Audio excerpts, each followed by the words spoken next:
After more than a century of unquestioned leadership during the final years of the golden age of the First Sith Empire, Raka Ragnos, the legendary hybrid Dark Lord of the Sith, would pass away, leaving a great vacuum of power in his wake. On Korriban, the graveyard of the ancient Sith, and seat of power for the Empire, a pair of two Sith sorcerers would vie for power and control. One of them, a liberal expansionist, the other, a conservative traditionalist. Both of them held great power and sway within the highest ranks of the Sith. The fate of the Empire, and ultimately that of the distant and as yet unknown Galactic Republic, hung in the balance.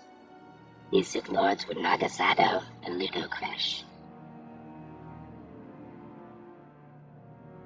Several millennia later, one Sith Lord would bring down the Jedi Temple on Coruscant in the name of the Sith Empire.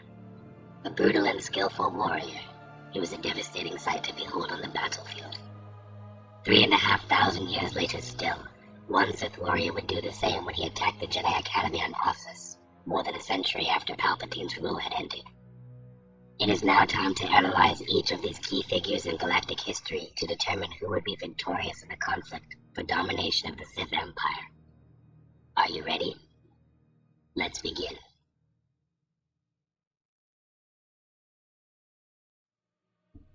Hey guys, Matt here. Welcome to another episode of Star Wars Versus. Did you like that new intro? I think I'm going to use that as my new intro format from now on. I thought that was pretty cool. Anyway, I was requested to do a versus match between legendary Sith Lords Naga Sadow and Ludo Kresh. But these two Sith Lords are known for being equals in combat, and so I thought it would be very, very difficult, if not outright impossible, to tell who would actually win in the duel to the death. And then I had an idea. What if two other Sith Lords from two completely different time slots but had similar abilities as each other were tossed into the mix? Welcome to the first episode of Star Wars vs. The Team Battle. This is a new idea for me, and one that I intend to explore many more times in the future. I will of course still do one-on-one matches, but for now we shall take a look at a conflict between these two Sith Lords as well as two others, Darth Malgus and Ludo Kresh versus Darth Nihil and Naga Sadow. The two teams are each built up out of one incredible Sith Sorcerer and one deadly Sith Warrior. Each team fighting in a vicious battle for the death in a challenge for supremacy. The duel will take place on Korriban, where each member will be freshly endowed with the concentrated power of the dark side, seeing as they're all Sith. Each shall be wearing a common Sith cloak, so there's no armor. Each shall carry only their chosen weapons and of course have access to their Force abilities. Here we go. The rivalry between the ancient Sith Lords Naga Sadow and Ludo Kresh was arguably the greatest focal point in Sith history. It marked the beginning of the never-ending battle between the Republic worlds, and by extension the Jedi, and the Sith Empire, due to their acquisition of hyperspace technology. Kresh was also known to be Sadow's equal in direct combat. Their duel, which took place in the middle of Raka Ragnos' funeral, was only ended when Ragnos appeared from beyond the grave to warn them of the dangerous position they'd put the Sith Order in if the two candidates for leadership could not stop fighting. Immediately after this event, two hyperspace travelers from the planet Senegar, Gav and Jory Daragon, touched down on Korriban in the hopes of establishing a hyperspace trade route with the unfamiliar planetary system. The two Sith Lords who stood in candidacy for the crown could not agree on what to do with them, and so they were locked away while the matter was debated. Sadow wanted to use their knowledge about hyperspace travel so he could make war with the Republic and expand the Sith Empire. Kresh simply wanted them killed in a conservative attempt to preserve the greatness that the Sith Order had enjoyed under Raka Ragnos' reign. After a plot by Sadow where he released the Daragons from custody and then framed the Republic for the alleged escape, most Sith, including Kresh, believed war with the Republic was now inevitable. Unsure of which action to take, Kresh seemed like a soft option when the matter of who deserved to be the next Dark Lord was again addressed. And so, Naga Sadow proclaimed himself to be the new Dark Lord of the Sith, and most agreed with him, leaving him free to plunge the galaxy into what would come to be known as the Great Hyperspace War. Outraged by this, Kresh left Korriban along with his followers and vowed he would one day return and make himself the true Dark Lord. It wasn't until later, when the two engaged in a three-way hyperspace battle between the Republic Armada and the two opposing forces of Sith Lords that Sato finally succeeded in killing Kresh, but only with a desperate maneuver. He crashed one of his own badly damaged ships into Kresh's flagship, killing the Sith Lord. The two were known equals in combat, and perhaps in strategy. And because of the Republic's presence, who really knows how they'd have fared on even ground? Enter Darth Malgus and Darth Nihil. A powerful Sith Warrior, and fearsome enemy on the battlefield, Darth Malgus stood out as an unusual Dark Lord during the war between the Republic and the Sith Empire, 3 centuries after the redeemed Revan defeated Darth Malak atop the Star Forge. Malgus was born on the world of Dromund Kaas under the name Varadun. After he killed a servant of his household as a test of his commitment to the dark side, Varadun was granted access to the Sith Academy on the planet, where he was trained to hone his talents in the Force. Darth Malgus took the Code of the Sith very literally and very seriously. He believed himself to be nothing but an agent of the Force, and because the Sith believed the Force itself to be driven by conflict and strife, the natural order of things, in Malgus's view, was for the strong to rule over the weak. Obviously, the Jedi and their beliefs stood in direct opposition to this idea. And so, viewing his role as a warrior as being so obvious and final as if it were dictated by mathematics, Malgus did not merely view the destruction of the Jedi and their Republic as a desire, but as his most solemn duty. As far as he was concerned, it was the will of the Force itself. An unusual thing to note about Darth Malgus is that he had a lover who he genuinely cared for, the Twi'lek mercenary Alina Daru. He rescued her from enslavement on Geonosis, and she would go on to follow him into battle many times during the course of the war. On Malgus's first pilgrimage to the ancient Sith world of Korriban, he would experience a Force vision in which he saw the galaxy burn. He knew from that moment that it would be his responsibility to ultimately bring down the Jedi and claim Coruscant, the seat of power for the Galactic Republic, the Senate, and the cultural hub of the core worlds in the name of the Sith. Eventually, he would lead an invasion force to the peaceful Republic world of Alderaan. Although he was initially successful, Malgus would soon learn just how tenacious the Republic forces and the Jedi could be. After being wounded by a missile during the battle, Malgus was engaged by a powerful female Jedi consular. This woman, while very skilled with the saber, was no match for him. He eventually disarmed her, but when he went in for the kill, the consular used an unorthodox, although not entirely unheard of, technique in which she blocked the blade using the Force. Shortly afterward, the Republic commander entered the fray, detonating a grenade in the Dark Lord's face, sending both combatants hurling backward.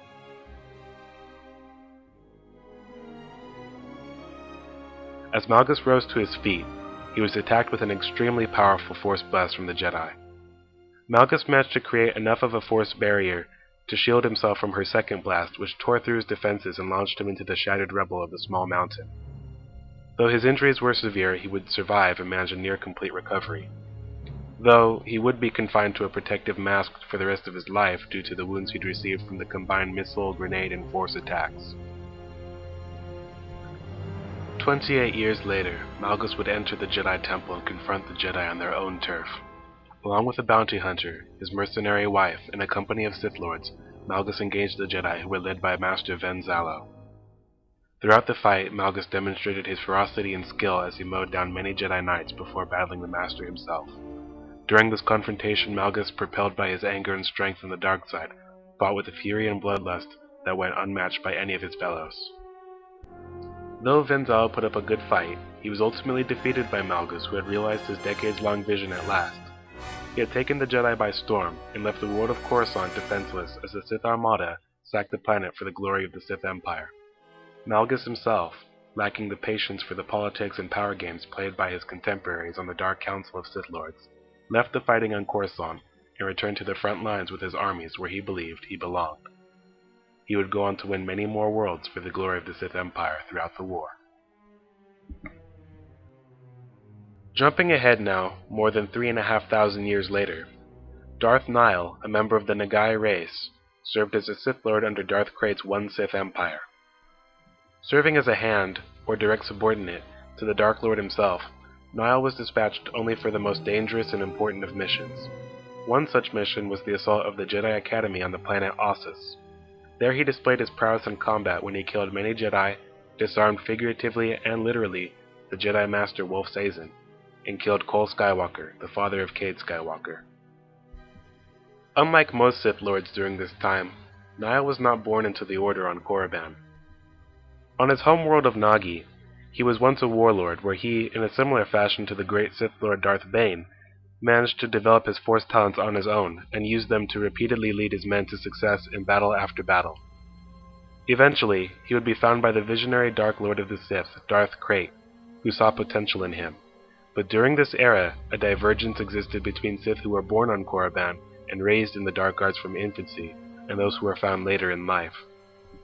As a result, Nihil would have to scrounge and claw his way up from the dregs of the Sith Order to prove himself worthy of being a direct enforcer to Lord Krayt, which of course he did, a testament to his power and devotion to the dark side of the Force, as well as the Sith Order.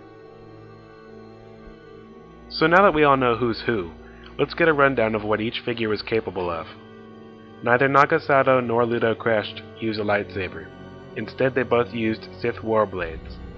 Naga Sato was known to use a poison blade, which left a toxin in his victim's wounds. This sword, of course, fell into the hands of the redeemed Revan when he found it during its final test from Uthar Wynn, deep in the catacombs of Naga Sato's tomb after his infiltration of the Sith Academy, some 1,000 years after Sato's death. Ludo Kresh possessed a blade which he could imbue with the power of the dark side itself during a battle. In terms of the Force, Naga Sato was a master of the dark side rituals of the ancient Sith. Aside from the normal Force powers which allowed Sith to amplify their physical attributes through their rage, Sato possessed two very large-scale and impressive abilities. The first of these rituals was an ability to manipulate the solar energies of stars, which allowed him to collapse them as a last-ditch effort to make his escape from an overwhelming Republic fleet. He did this twice. But it must be noted that he only did this after the amplification of a device known as the Meditation Sphere, a ship which increased his focus as well as the strength of his connection to the dark side of the Force. It is highly unlikely that such a feat could have been accomplished without such amplification. In a similar fashion, the other power Sato was noted for was also facilitated by his Meditation Sphere. He could create illusions so great and so strong that they resembled entire armies meant to bolster his forces against overwhelming enemy numbers. The psychological damage done to his opponent was comparable to the effects of the ability known as battle meditation, and the strength of his attack was great enough to fool even Jedi. It is also known that Sato was proficient in the use of Sith lightning, though this in and of itself is not overly impressive. Ludo Kresh, like Sato, was a Sith sorcerer, but he seemed to be more proficient in the arcane magics of the Sith, similar to other Dark Lords such as Zana, for example. Where Sato's strength lay in his large-scale abilities such as his phantom armies and his rituals, Kresh held knowledge of offensive Sith spells to be used in direct combat. He was also gifted with an ability which allowed himself to perform an obscure, self-contained variant of battle meditation upon himself. As long as he could maintain his focus during a battle, he was able to spur on his own morale and resolve using the Force, thus increasing his drive to win.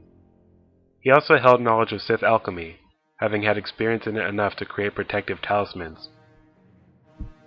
Switching gears now, Darth Malgus was a Sith Lord whose talents lay not in the abstract rituals of the ancient Sith, but in his own raw power and brutality on the battlefield. Malgus was a master saber combatant, and if I were to make an assumption as to which saber style he used, I'd have to say that he was most likely a practitioner of Gemso, the same form used by Sith like Bane and Vader, although this is only speculation at this time, for his true form is yet to be actually stated in canon. It is undeniable, however, that Malgus' skill was very considerable. He has also managed to display some of the key tenets of Gemso in his fighting ability. He's incredibly strong but also very quick and nimble. He uses powerful strikes, but he doesn't appear to be sloppy. He's also very blunt and direct. His powerful attacks eliminate the Xian variant of Form 5 as his style, and he's neither calm enough nor deliberate and yet graceful enough to logically be a user of Juya. In any case, he demonstrated himself to be the best saber combatant of each major conflict we've seen him in. To add to that, Malgus practically lived on the battlefield, and even more important to note, he lived during a time when saber-on-saber confrontations were commonplace, possibly a nearly everyday occurrence. In the grand scheme of things, few Dark Lords were as experienced as he was in the ways of war, and even other Sith Lords such as Darth Maul, who reveled and took great pride in their dueling skills, rarely had so many opportunities to test their mettle in battle against such a wealth of Jedi. This, no doubt, allowed him to keep his skills honed.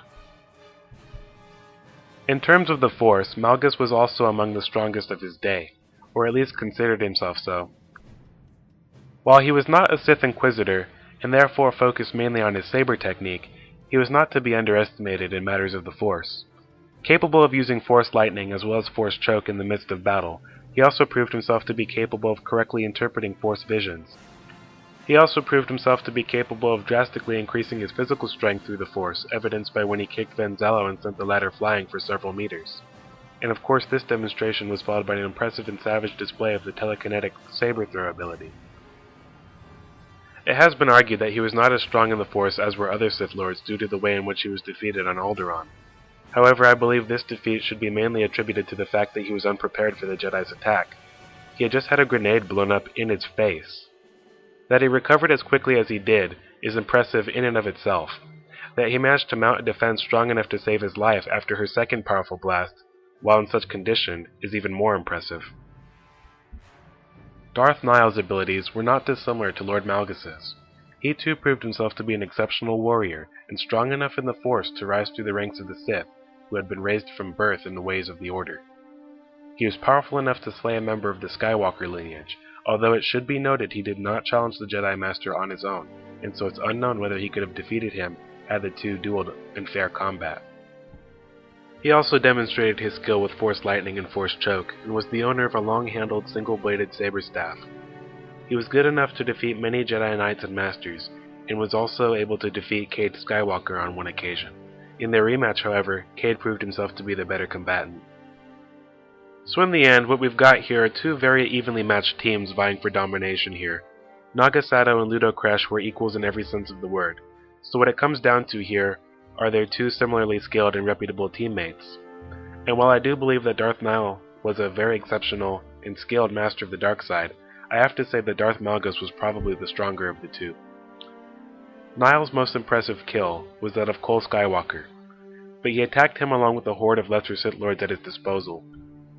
And while it could be argued that Nihil's intelligence was also a great asset of his, unorthodox strategy was not something he was known to employ in combat. Malgus seems like a true animal on the battlefield, unafraid, bold, confident. The man knows exactly what he's capable of, and he won't hesitate to use every ability at his disposal to get the job done.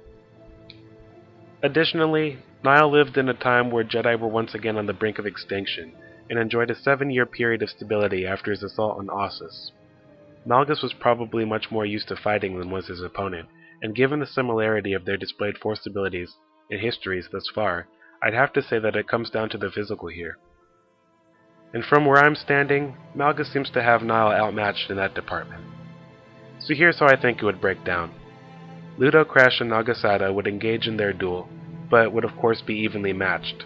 The only true advantage Sato had over his rival was his greater intellect and knack for cunning. But this would do little to aid him here. As long as Crash is able to hold off Naga Sato, Malgus would be free to direct his attention to Nihil. Using his powers to cancel out Nihil's own, and then using his skill with the blade as well as his physical speed and strength, I'm confident he would succeed in killing Darth Nihil. With Nihil taken out of the picture, it would then be a simple matter of finishing off Naga Sato through the combined physical and mystical talents of both Malgus and Crash, respectively. Sato would be hopelessly outmatched and would therefore be killed. I proclaim Ludo Crash and Darth Malgus as the victors of this match. Okay, so that's it guys. Thanks for joining me on my first analysis of a Star Wars vs. team battle. I hope you enjoyed it. Please leave any suggestions or comments in the section provided below telling me what you thought of the intro. Do you want that to be the new intro? I thought it was pretty cool, and I think I'm going to make that my new format. What do you guys think of the robotic voice like it's a historical record? What do you think of that? What do you think of my assessment of the duel? Do you think it would have played out differently? Name other characters you want me to put in team battles, because of course I still have requests for my one-on-one duels, which I will get to, but this is a new thing here, so I need more requests for team battles. Please list those in the comment section provided below. Once again, thanks for watching my video. I hope you enjoyed it. See you again next time, and have a great day. Bye-bye.